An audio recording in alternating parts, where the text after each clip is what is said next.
आपका नाम याद करेगी। और उस टाइम जब जर्नलिस्ट ने कहा था, मुझे एक बात याद आई थी। जैसे ही उसके मुंह से ये शब्द निकले थे, मेरे दिमाग में ये बात उठी थी कि मैं छोटा सा बच्चा था, 7-8 साल का, और मैंने इंदिरा गांधी जी से यह सवाल पूछा कि दादी, मरने के बाद आपके बारे में लोगों को क्या कहना चाहिए, क्या सोचना चाहिए? जानते हो इंदिरा गांधी जी ने क्या जवाब दिया, जो मुझे आज तक परफेक्ट जवाब लगा।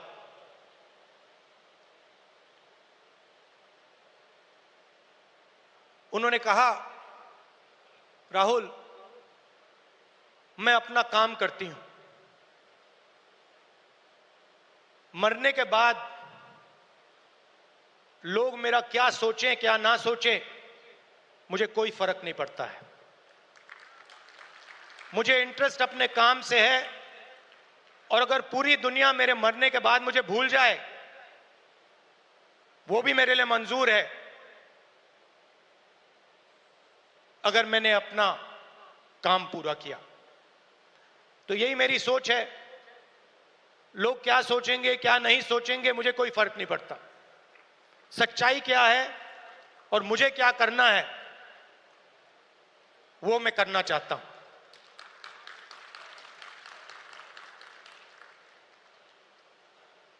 तेलंगाना में हमने एक क्रांतिकारी कदम उठाया, जाति जनगणना। उससे कुछ महीने पहले मैंने पार्लियामेंट हाउस में भाषण दिया था। मोदी जी के सामने कहा कि मोदी जी, आप जाति जनगणना कराइए, देश को मालूम होना चाहिए इस देश में दलित कितने हैं,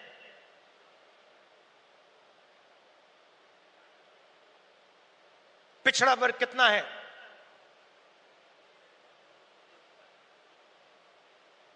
अति पिछड़ा कितना है, अति दलित कितने हैं, आदिवासी कितने हैं, माइनॉरिटीज कितने हैं, गरीब जनरल कास्ट के कितने लोग हैं।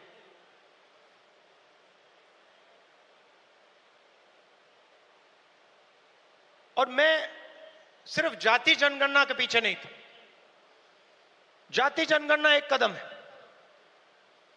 मुझे यह पता लगाना था कि इस देश में किसकी कितनी भागीदारी है। उस समय मैंने कहा था कि देश का एक्सरे होना चाहिए, पता लगाना चाहिए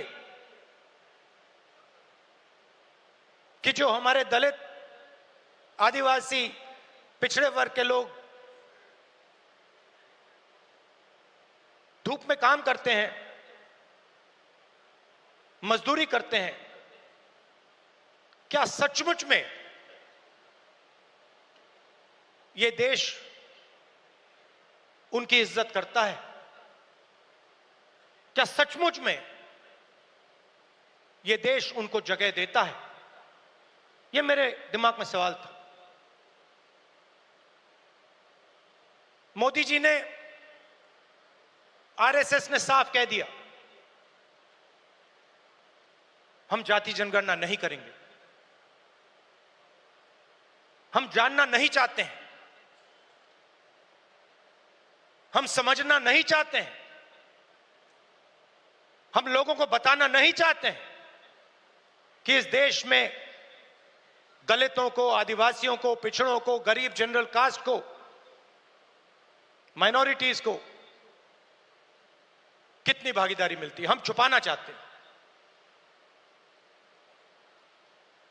और वहां मैंने सामने बोल दिया कि आप छुपाइए जितना छुपाना है, लोकसभा में, राज्यसभा में हम कानून पास करेंगे, आपके बिल्कुल सामने कानून पास करेंगे, जाति जनगणना यहीं से निकालेंगे। तेलंगाना में किया और आप हैरान हो जाओगे। रेवंत रेड्डी जी ने बोला मगर डिटेल में नहीं गए। और मैं जानता हूं कि जो तेलंगाना की हालत है वो इस देश के हर प्रदेश की हालत है। तेलंगाना में 90% आबादी ओबीसी, अति पिछड़ा, दलित, अति दलित, माइनॉरिटी, आदिवासी।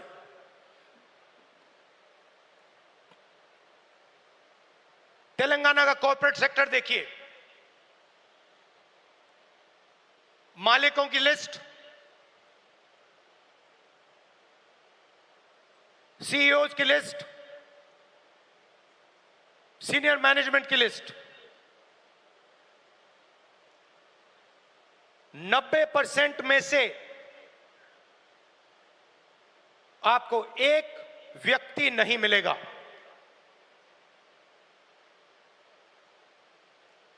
नब्बे % की भागीदारी तेलंगाना के कॉर्पोरेट सेक्टर में है ही नहीं।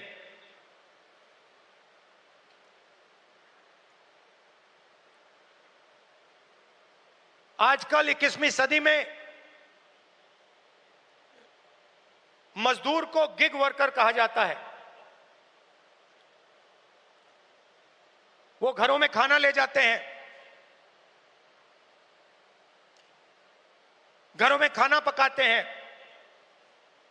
पिज्जा ले जाते हैं, अमेज़न की डिलीवरी ले जाते हैं, धूप में ले जाते हैं, सड़क पे मरते हैं।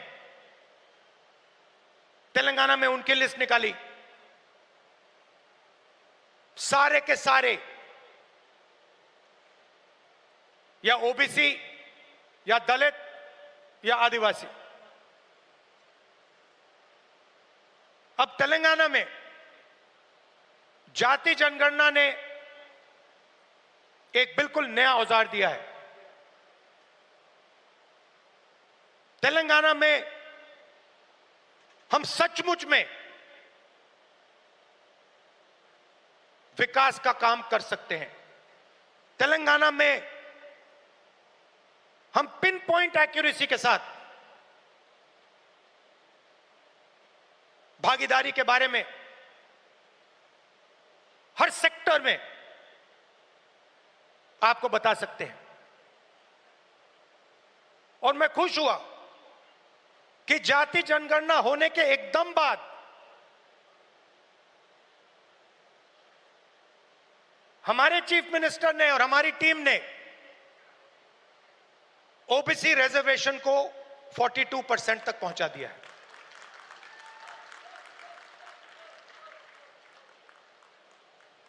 हम सुपर पावर की बात करते हैं, मगर जब धन की बात होती है, भागीदारी की बात होती है, कॉर्पोरेट इंडिया की बात होती है, चाहे प्राइवेट अस्पताल हो, प्राइवेट एजुकेशन सिस्टम हो, 90% उसमें है ही नहीं। मोदी जी 24 घंटा पिछले वर्ग की बात करते हैं, दलितों की बात करते हैं, आदिवासियों, वनवासियों की बात करते हैं। वो उनको वनवासी कहते हैं। मगर जब उनकी भागीदारी का सवाल आता है, जब उनके पार्टिसिपेशन का सवाल आता है, तो बीजेपी के लोग बिल्कुल चुप हो जाते हैं। तो ये तेलंगाना ने एक क्रांतिकारी कदम उठाया है और पूरे देश को रास्ता दिखाया है। और मैं फिर से दोहरा के कह रहा हूं, इस स्टेज से आप सब के साथ कह रहा हूं कि 50% की जो दीवार है, इसको हम पूरे देश में तोड़ के परे कर देंगे। और जो शुरुआत हमने तेलंगाना में की है, वही हम दिल्ली में पूरे हिंदुस्तान के लिए करने जा रहे हैं। एससी एसटी सब प्लान की मैंने बात उठाई। क्रांतिकारी कानून लाए थे हम, इसको बीजेपी ने रद्द कर दिया है। एक के बाद एक हिंदुस्तान की सारी संस्थाओं पर यह आक्रमण कर रहे हैं। जहां भी आपको पहले दलितों को, पिछड़ों को, आदिवासियों को, गरीब जनरल कास्ट को जहां भी पहले जगह मिलती थी, वो सारे के सारे दरवाजे एक के बाद एक बंद कर रहे हैं। पहले हिंदुस्तान के हर जात के युवा सेना में जा सकते थे, पेंशन मिलती थी, शहीद का दर्जा मिलता था, एक्स सर्विसमैन स्टेटस मिलता था। उसमें सब लोग जा सकते थे, खत्म कर दिया। आज हमारी सरकार युवाओं को कहती है कि अगर आप युद्ध में शहीद होगे और अगर आप अग्निवीर हो तो हम आपको ना पेंशन देंगे, ना शहीद का दर्जा देंगे। आपके साथ में जो लड़ रहा है उसको मिलेगा,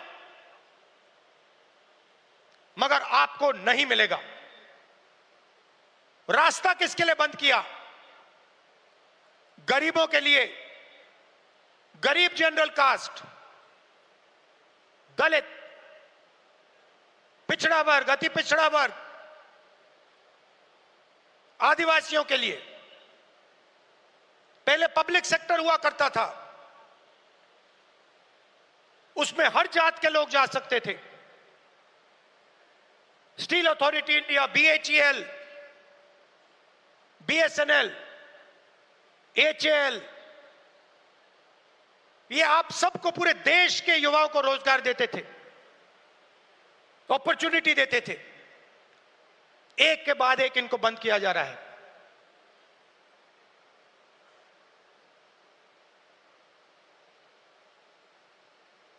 और किसको दिया जा रहा है? अदानी और अंबानी को। आप अदानी जी की कंपनी की लिस्ट निकालिए, मैनेजमेंट टीम की लिस्ट निकालिए, अंबानी जी की मैनेजमेंट टीम की लिस्ट निकालिए, बाकी कॉर्पोरेट्स की मैनेजमेंट लिस्ट निकालिए। आपको एक दलित, एक आदिवासी, एक पिछड़ा वर्ग का नहीं मिलेगा। तो 90% का कुछ बचा ही नहीं।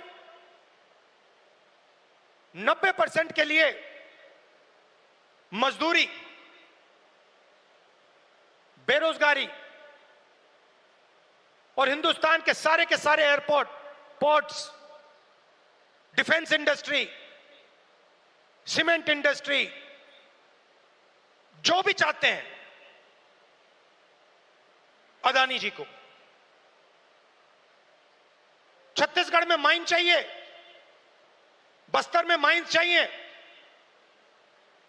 मिलेंगी। झारखंड में माइंस चाहिए, बिहार में माइंस चाहिए, मिलेगी।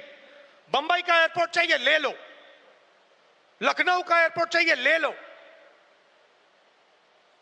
डिफेंस इंडस्ट्री चाहिए, ले लो। एचएएल को परे करो, बीएचईएल को परे करो, बनाओ जो बनाना है। तो सारा का सारा धन, सारी की सारी अपॉर्चुनिटीज 90% से छीनी जा रही है। पहले नरेंद्र मोदी अमेरिका गए, याद है आपको? गले लगे थे, याद है? इस बार गले लगने वाली फोटो देखी आपने? देखी? कहां गायब हो गई? राष्ट्रपति ट्रंप ने ऑर्डर दिया, जिनको मोदी जी अपने मित्र कहते हैं, ऑर्डर दिया, सुनो, इस बार गले नहीं लगेंगे, इस बार नए टैरिफ लगाएंगे। चूं तक नहीं निकली, आज तक गायब है। जनता का ध्यान वहां ना चला जाए तो पार्लियामेंट में 2 दिन ड्रामा चलाया। मगर सच्चाई है कि आर्थिक तूफान आने वाला है। कोविड आया था, नरेंद्र मोदी जी ने थाली बजवाई, मोबाइल फोन की लाइट दिखवाई। अब आर्थिक तूफान आ रहा है, सामने है। करोड़ों लोगों को नुकसान होगा। 50 साल से सबसे ज्यादा बेरोजगारी आज है। कहां गए नरेंद्र मोदी? कहां छुप गए हैं?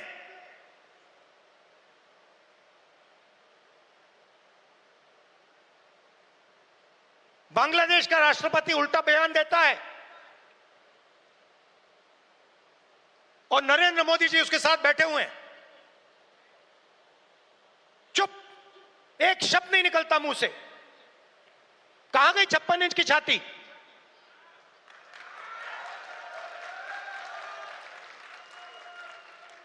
जब प्रधानमंत्री को कहना था,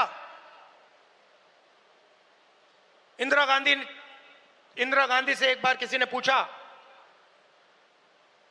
डू यू लीन लेफ्ट और राइट? मतलब आप दाएं लीन करती हैं, बाएं लीन करती हैं? इंदिरा गांधी जी ने कहा, मैं हिंदुस्तान की प्रधानमंत्री हूं, मैं ना दाएं लीन करती हूं ना बाएं लीन करती हूं, बीच में सीधी खड़ी रहती हूं। ये हमारे जो नए प्रधानमंत्री हैं, ये सीधा सामने मत्था टेक देते हैं।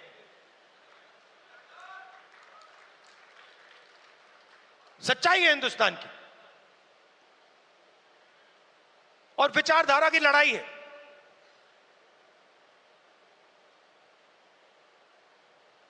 आप लोग हो सेना, बब्बर शेर। किसी ने कहा राहुल गांधी भारत जोड़ो यात्रा में चला। मैं आपसे सवाल पूछना चाहता हूं, क्या आपके बिना राहुल गांधी भारत जोड़ो यात्रा में चल सकता था क्या? तो आपको कहना चाहिए, हम सब चले भारत यात्रा में और राहुल गांधी हमारे साथ चला था। आपकी शक्ति है, आपकी विचारधारा की शक्ति हमारी विचारधारा की शक्ति है, और देश आपको चाहता है। देश तंग आ गया है। आप देखना, बिहार के चुनाव में देखना, महाराष्ट्र के लोगों से पूछिए, आपको बताएंगे बीजेपी ने महाराष्ट्र में चुनाव कैसे जीता है। वो आपको बता देंगे किस प्रकार से जीता है। इलेक्शन कमीशन से हमने वोटर लिस्ट, महाराष्ट्र की वोटर लिस्ट हम पूछ पूछ के थक गए। आज तक इलेक्शन कमीशन हमें महाराष्ट्र की वोटर लिस्ट नहीं दे पा रहा है। यह सच्चाई है। मगर आने वाले समय में यहां पे बदलाव आने वाला है। लोगों का मूड दिख रहा है। तो विचारधारा की लड़ाई है। आपकी विचारधारा है, गांधी जी की विचारधारा है। क्या फर्क है इसमें और आरएसएस की विचारधारा में? सबसे पहले, ये कॉन्स्टिट्यूशन जो है, ये हमारी विचारधारा है।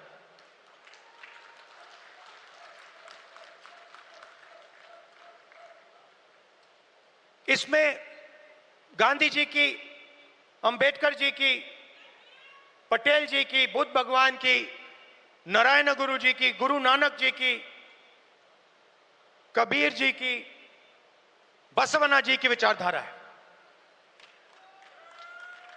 यह 70 साल पुराना डॉक्यूमेंट नहीं है, यह हजारों साल पुरानी सोच है।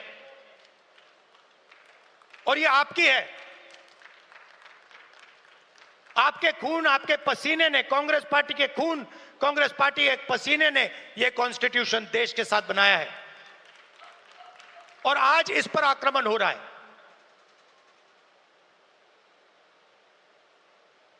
संस्थाओं पर आक्रमण होता है। अग्निवीर, अदानी अंबानी को देश का पूरा धन, यह सब कॉन्स्टिट्यूशन पर आक्रमण हो रहा है। कॉन्स्टिट्यूशन में कहीं नहीं लिखा है कि हिंदुस्तान का पूरा धन 2-3 लोगों के हाथ में होना चाहिए। कॉन्स्टिट्यूशन में कहीं नहीं लिखा है कि हिंदुस्तान की हर संस्था में एक संगठन आरएसएस के लोग होने चाहिए। इस कॉन्स्टिट्यूशन में कहीं नहीं लिखा है कि हिंदुस्तान की सब यूनिवर्सिटीज के वाइस चांसलर आरएसएस के होने चाहिए। इस कॉन्स्टिट्यूशन में कहीं नहीं लिखा है कि हिंदुस्तान की दूसरी भाषाओं को, तमिल को, बंगाली को दबाया जाना चाहिए। कहीं नहीं लिखा है। मगर आरएसएस और बीजेपी रोज इस कॉन्स्टिट्यूशन पर आक्रमण कर रहे हैं और इनको सिर्फ कांग्रेस पार्टी रोक सकती है, बाकी पार्टियां नहीं रोक सकती हैं। आप देखना, क्योंकि यह विचारधारा की लड़ाई है। जिस पार्टी के पास विचारधारा नहीं है, क्लैरिटी नहीं है, वो बीजेपी, आरएसएस के सामने नहीं खड़ी हो सकती। जिस पार्टी के पास विचारधारा है वो ही आरएसएस और बीजेपी का मुकाबला कर सकती है और वो ही आरएसएस और बीजेपी को हराएगी। और आजादी से पहले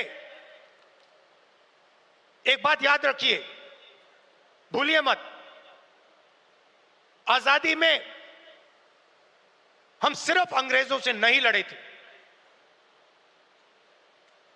हम अंग्रेज और आरएसएस की विचारधारा के खिलाफ लड़े थे। ये सारे जो आरएसएस के लोग हैं, इनकी विचारधारा फ्रीडम स्ट्रगल की विचारधारा नहीं है। जिस दिन कॉन्स्टिट्यूशन लागू हुआ था, जिस दिन यह किताब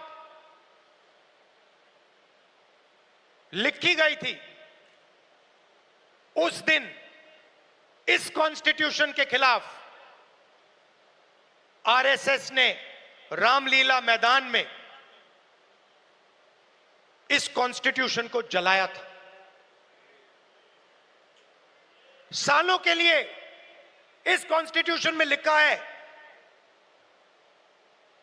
कि हमारे देश का जो झंडा है वो तिरंगा होगा। सालों के लिए आरएसएस ने तिरंगा को सलूट नहीं मारा था। यह सच है। आज जो भी कहें, उनकी विचारधारा कॉन्स्टिट्यूशन के खिलाफ है। वो लोकतंत्र को खत्म करना चाहते हैं। वो हिंदुस्तान की सारी संस्थाओं को कंट्रोल करना चाहते हैं और अंबानी, अदानी को हिंदुस्तान का पूरा धन पकड़ाना चाहते हैं। और हमारी विचारधारा कहती है कि यह देश हर जात का, हर धर्म का है, हर भाषा का है।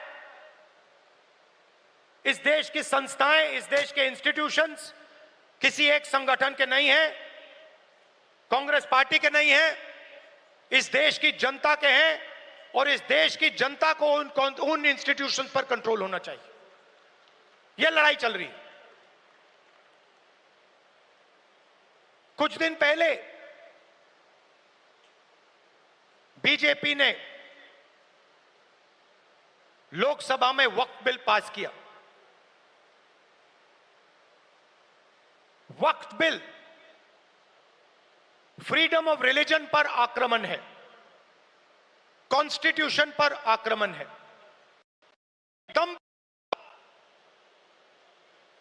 ऑब्जर्वर न्यूज़पेपर, उनका जो न्यूज़पेपर है, ऑर्गेनाइजर, सॉरी ऑब्जर्वर नहीं, ऑर्गेनाइजर में लिखते हैं कि अब जो क्रिश्चियन कम्युनिटी है उनकी जमीन पर हम आक्रमण करने जा रहे हैं। हमारे सिख भाई हैं, आपके पास भी आएंगे, तो आप ये मत सोचिए कि ये आप पर आक्रमण नहीं है। और ये एंटी कॉन्स्टिट्यूशन है और anti freedom of religion act है, और ये देश के सब लोगों को मालूम होना चाहिए।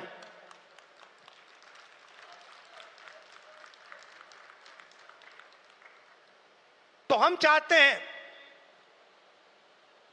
कि हर कम्युनिटी, हर धर्म, हर भाषा को इस देश में इज्जत मिले, रिस्पेक्ट मिले, जगह मिले। हम चाहते हैं कि यह देश सब लोगों का हो और हर धर्म, हर जात, हर भाषा को इस देश से फायदा मिले। यहां पीछे जूली जी हैं, कहां हैं आप? जूली जी कहां हैं? जूली जी राज टिकाराम जूली जी कहां है भाई? हाँ, जूली बुलाइए उनको।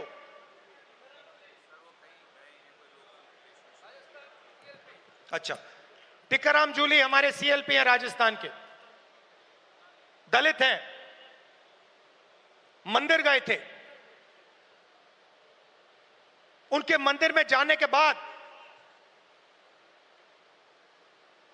बीजेपी के नेताओं ने मंदिर को साफ करवाया, धुलवाया, और वो अपने आप को हिंदू कहते हैं। एक दलित व्यक्ति को मंदिर में जाने का अधिकार नहीं देते हैं, और जब जाता है तो फिर मंदिर को धुलवाते हैं। ये हमारा धर्म नहीं है, ये हमारा धर्म नहीं है। हम भी अपने आप को हिंदू कहलाते हैं, मगर ये हमारा धर्म नहीं है। हमारा धर्म वो है जो हर व्यक्ति का आदर करता है, हर व्यक्ति को रिस्पेक्ट देता है। और ये जो बात है, चाहे ये दलितों के खिलाफ हो, पिछड़ों के खिलाफ हो, ये बीजेपी के हर कार्यकर्ता के दिल के अंदर छुपी हुई है। ये है आप में और उनमें फर्क। आपके लिए चाहे दलित हो, आदिवासी हो, पिछड़े हो, महिला हो, अल्पसंख्यक हो, आप सबकी रिस्पेक्ट करते हो। हमारा हर कार्यकर्ता हिंदुस्तान के हर व्यक्ति की रिस्पेक्ट करता है। उनके दिल में नफरत भरी हुई है। 21वीं सदी में वो कह नहीं सकते हैं क्योंकि कॉन्स्टिट्यूशन है, मगर दिल में जो उन्होंने जूली साहब के साथ किया वही वो आप सबके साथ करना चाहते हैं। ये उनकी सच्चाई है, और लड़ाई इसी बात की है। हमारे लिए सब लोग इंसान हैं, सब लोगों से हम मोहब्बत करते हैं, सब लोगों की हम रिस्पेक्ट करते हैं। उनके लिए अलग अलग है। कोई दलित है,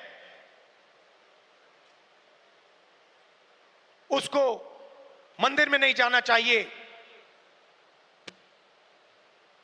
कोई मोची है, उसे सॉफ्टवेयर इंजीनियर नहीं बनना चाहिए।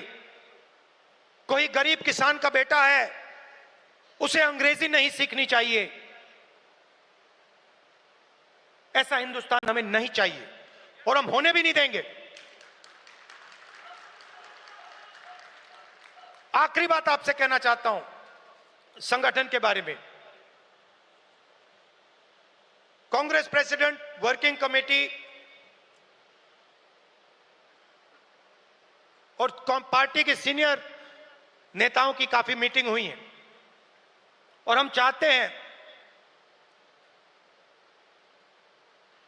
कि जो हमारे डिस्ट्रिक्ट प्रेसिडेंट्स हैं उन्हें हम पार्टी की नींव बनाएं और हम चाहते हैं कि उन्हें जो हमारे डिस्ट्रिक्ट प्रेसिडेंट्स हैं, डिस्ट्रिक्ट कमेटीज हैं, उन्हें पार्टी शक्ति दे, पावर दे और जिम्मेदारी दे। तो ये बदलाव हम कांग्रेस पार्टी में लाने जा रहे हैं।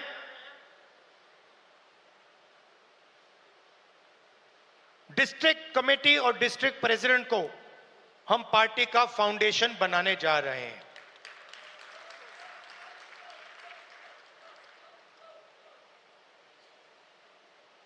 अंत में आप सबको लड़ना है और मैं जानता हूं कि यह आसान नहीं है, क्योंकि उनके पास धन है, उनके पास हिंदुस्तान के सारे इंस्टीट्यूशंस हैं, उनके पास सब कुछ है, मगर जीत हमारी होगी क्योंकि हमारे पास सच्चाई है और देश की जनता का प्यार है। तो घबराने की कोई जरूरत नहीं है। आप देखना आने वाले समय में कांग्रेस पार्टी, बीजेपी और आरएसएस का क्या करने जा रही है। अब मुझे पीछे से कह रहे हैं कि जो हमारे साउथ के लोग हैं उनके लिए अंग्रेजी में बोलना है, तो थोड़ा सा मैं अंग्रेजी में बोलता हूं। Brothers and sisters, the fight is about the Constitution. This Constitution was prepared by the Congress Party, by the people of India, by Mahatma Gandhi, Ambedkar, Jawaharlal Nehru, Sardar Patel ji, Ambedkar ji. This Constitution is under attack. This Constitution is an ideological document that reflects the ideology of the Congress Party. It does not reflect the ideology of the Sangh Parivar or the RSS. And that is why they are intent on destroying this Constitution and capturing all the institutions that emerged from it. It is our duty as Congress members to protect this Constitution, to protect the rights of every single Indian, all communities, all languages, all genders. It is our duty and our right because it is our ideology that is reflected in the Constitution. The BJP and the RSS are attacking our institutional framework, and they think that just because they are in power, they have huge amount of financial capacity that nobody is going to resist them. They are absolutely wrong. The Congress worker and the Congress party and the large mass of India's people are going to fight for this Constitution and are going to defeat the RSS and the BJP. I also said that a few days ago, the BJP and the RSS attacked the freedom of religion. The Waqf bill and the article that appeared in the RSS magazine, the organizer, where they said that they are now going to attack the land of our Christian brothers and sisters, are both attacks on the Constitution of India. And they must be seen in that light. I also spoke about the caste census and about how we have taken a tremendous step in Telangana, which has revealed a lot about the communities that are participating in different activities in the state. Finally, I would request all Congress members from all our states that it is your responsibility to defend the Constitution. It is your responsibility to defend the ideology of the Congress party. And I'm proud that you do it every single day against great odds. Thank you very much. Namaskar.